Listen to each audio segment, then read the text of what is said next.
when the scientist who won the Nobel Prize came out and said that, yeah, we have a parallel universe and let's put it on page 36.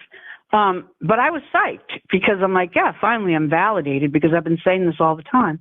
I think we're in one reality that's changing. I think we're in one reality that's changing. I think we're in one reality that's changing and not parallel realities. So that's another rabbit trail they want to send you down.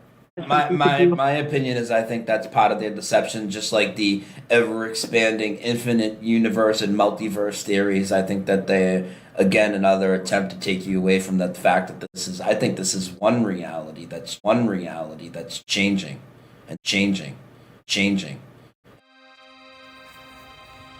This is a Pinguinati production.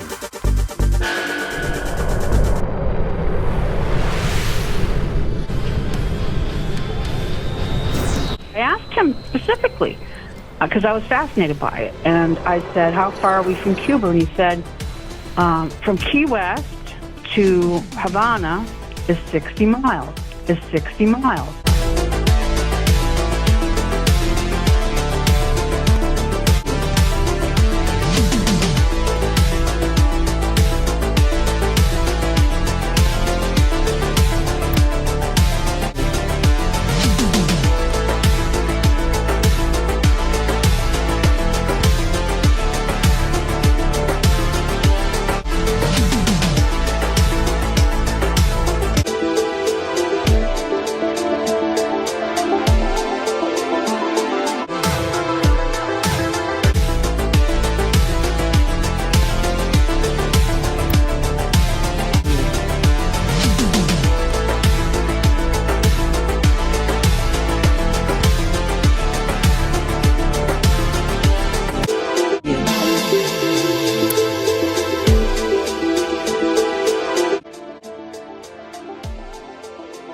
I don't really get into this because I want to talk about the NASA thing, but I've always believed that when we dream, we're not just dreaming. The dreams are far more that the dream state itself is far more complicated than most people, including psychologists, give it credit for being.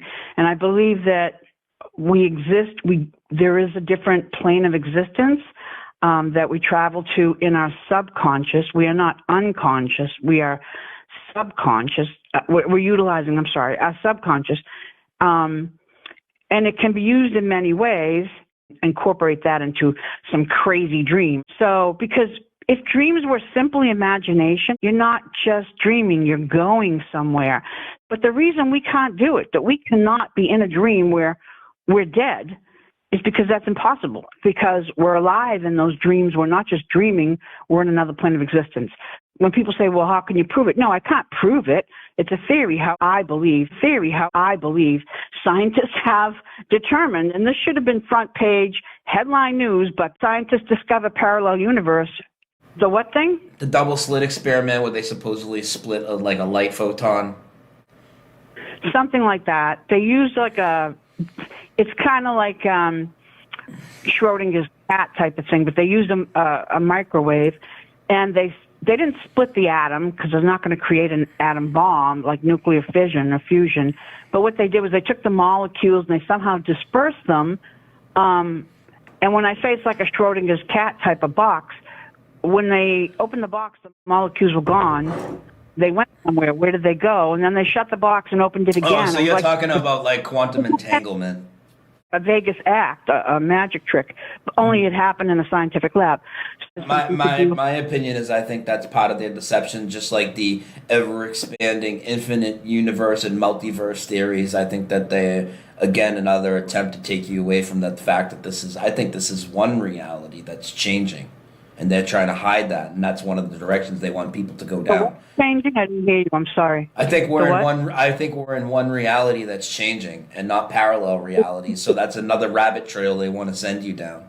In my opinion, I could be wrong.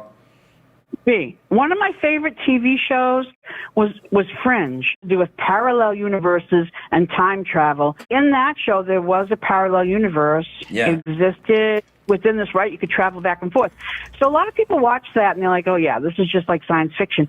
Yeah, what I'm saying is maybe that's what's happening. It could be, but like, let's just think about Apollo for a second, right? And if that's not real, then the whole of science, with mainstream media backing them and promoting what they say, has been lying to Yeah. us all along about reality. And I just don't think that they're telling us the truth and putting it in the Times and the Globe for us to find. I just totally, absolutely don't think that. And I know that might sound a bit dismissive or whatever, but I really very skeptical about what they say this reality is or this Earth is at this point.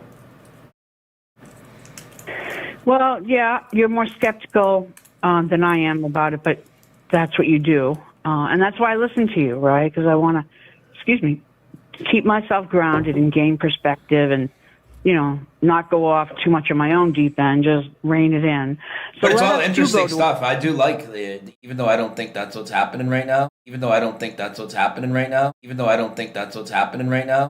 I do love the idea of like time travel and parallel universe. It's cool stuff. There's some cool concepts. And sometimes I think that's where I tend to go. Like, I tend to believe that because I want to believe it.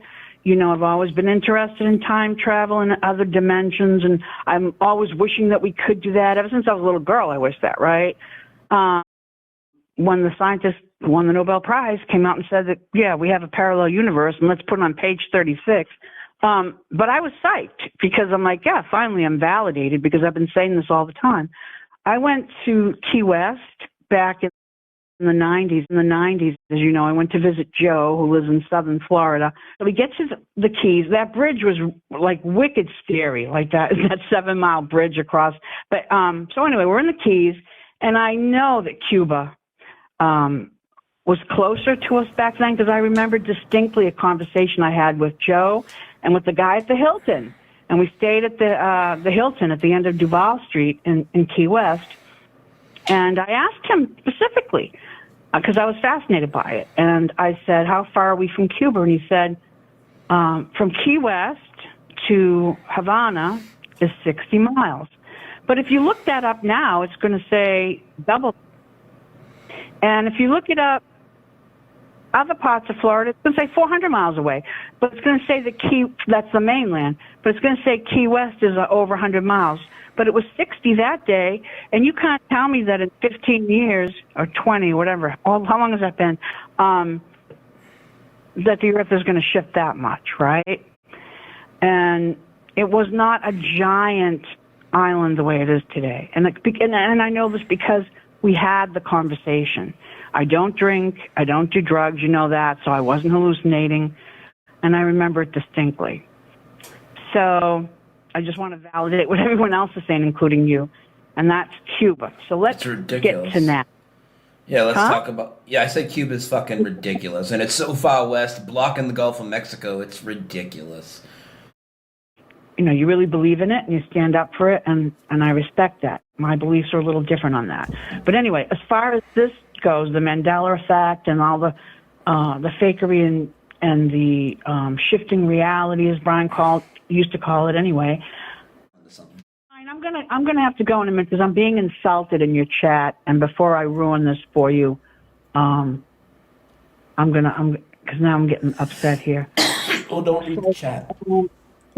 Someone in here is saying I need the red pill, and yeah, Brian, I'm gonna have to go in a minute because I'm being insulted in your chat, because now I'm getting upset here. And sounds like she's questioning the right things. Why? Because someone's calling me an idiot? I want to see who's saying that. Is anyone saying that? Somebody in the chat have an issue with me? Because what I really believe in is the Mandela effect. That my beliefs are a little different on that. But anyway, as far as this goes, the Mandela effect, the shifting reality, as Brian used to call it anyway,